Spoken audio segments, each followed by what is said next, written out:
那现在网络上有被害三兄弟，今年开始你可以看得很清楚。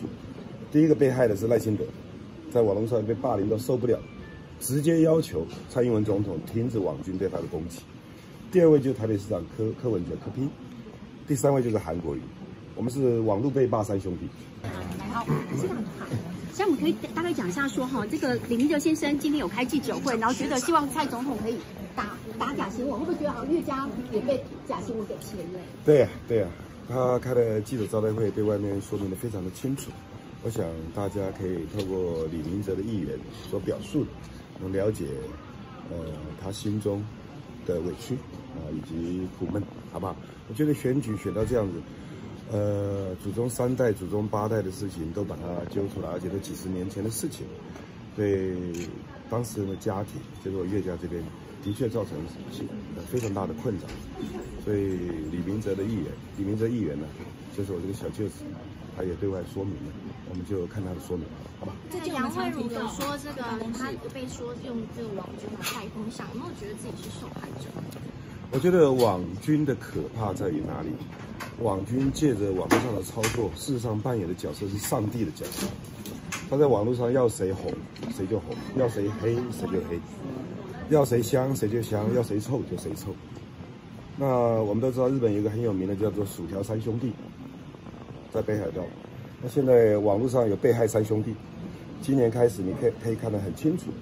第一个被害的是赖清德，在网络上被霸凌到受不了，直接要求蔡英文总统停止网军对他的攻击。第二位就是台北市长柯文哲柯 P， 第三位就是韩国瑜。我们是网络被霸三兄弟。那我觉得借着网军这样操控，扮演上帝的角色，是非常可怕的。不光是伤害了台湾的民主自由，伤害了台湾人心善良的一面，而且借着舆论的操控，整个把社会的价值观都搞乱掉。所以蔡英文总统要很明确的讲出来。网军不是打网球，网球2个人打就可以。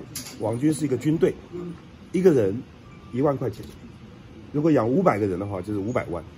每一个月这500万从哪里来？谁要付这笔钱？付的这个钱养了网军，他到底要什么目的？蔡英文总统是执政党的总统，有责任有义务要向全台湾人民说清楚，这个东西不能闪躲。昨天我看蔡英文总统接受访问这个题目的时候，支支吾吾、遮遮掩掩，完全没有光明磊落、勇敢面对的这种表情。到底谁得利？谁在网军霸凌之后谁得利？谁受害？这种现象绝对不能够一而再、再而三的发生。